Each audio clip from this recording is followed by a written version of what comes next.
Hello everyone, welcome to நர்பவி சமையல். இன்றைக்கி soya noodles எப்படி செய்யலாங்கிறத பார்க்கலாம். அதுக்கு தேவையான பொருட்கள்: ஒரு பெரிய கொத்து வெங்காயத்தாளை, அந்த கீழே இருக்கிற அந்த ஆனியன் தனியாக, மேலே இருக்கிற அந்த பச்சை தாளை தனியாக பொடியாக நறுக்கிக்கணும். இப்போது கேரட் நீட்டமாக மெல்லிசா ஜூலியன்ஸ்னு சொல்லுவாங்க, அந்த மாதிரி கட் பண்ணி தனியாக எடுத்து வச்சுக்கணும். பீன்ஸ் ஒரு 4 டேபிள் ஸ்பூனை மெல்லிசா ரவுண்டாக கட் பண்ணி எடுத்து வச்சுக்கணும். ஒரு கப்பு மஷ்ரூமை நீட்டமாக ஸ்லைஸ் பண்ணி வச்சுக்கணும்.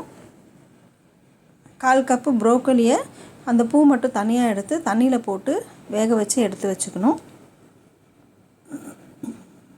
அந்த வெங்காயத்தால் தனியாக எடுத்து வச்சுக்கணும். இப்போது இஞ்சி பூண்டு ஒரு டீஸ்பூன் வர மாதிரி இஞ்சி பொடி பொடியாக நறுக்கி வச்சுக்கணும். பூண்டும் அதே மாதிரி 1 டீஸ்பூன் பொடி பொடியாக நறுக்கி எடுத்து வச்சுக்கணும். ஒயிட் அண்ட் பர்பிள் கேபேஜ் ஒரு 1/4 கப் வர மாதிரி அது தனியாக துருவுன மாதிரி மெல்லிசாக நறுக்கிக்கணும்.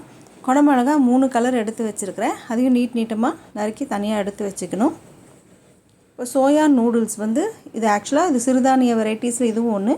அந்த சோயாவிலேருந்து செஞ்ச நூடுல்ஸ் இதை வேக வச்சு வடிகட்டிட்டு கொஞ்சம் 1 டீஸ்பூன் ஒரு டேபிள் ஸ்பூன் எண்ணெய் விட்டுட்டு நல்லா பெசரி வச்சிட்டோம் அப்படின்னா அது ஒன்றோடு ஒன்று ஒட்டாமல் உங்களுக்கு அப்படியே உதிரியாக இருக்கும்.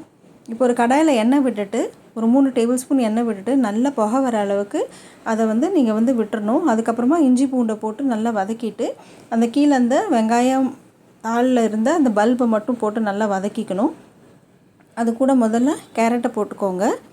அதை ஒரு தடவை கிளறி விட்டுட்டு பீன்ஸை போட்டு நல்லா கிளறிக்கணும்.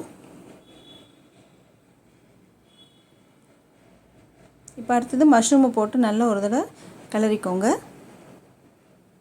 இது எந்த இடத்துலையுமே அடுப்பை கம்மி பண்ணிடாதீங்க.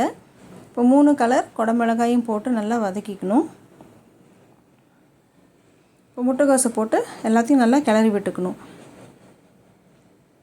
இது மாதிரி ஹை ஹீட்டில் நம்ம சமைக்கும்போது காய்கறியும் சீக்கிரமாக வெந்துடும், அந்த கலரும் அப்படியே ரீட்டைன் ஆகிடும் உங்களுக்கு. இப்போ ப்ரோக்கலி போட்டு நல்லா மிக்ஸ் பண்ணிக்கோங்க.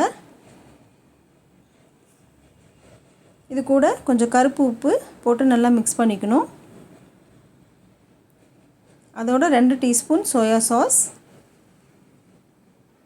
வெள்ளை மிளகுத்தூள் 1 டீஸ்பூன், கருப்பு மிளகுத்தூள் 1 டீஸ்பூன், 1 டீஸ்பூன் வினிகர் எல்லாத்தையும் போட்டு நல்லா கிளறிட்டு இப்போ வேக வச்சுருந்த நூடுல்ஸை போட்டு நல்லா டாஸ் பண்ணி விட்டுக்கணும். அந்த நூடுல்ஸ் ரொம்ப உடையாத அளவுக்கு நம்ம கிளறி விட்டுக்கணும்.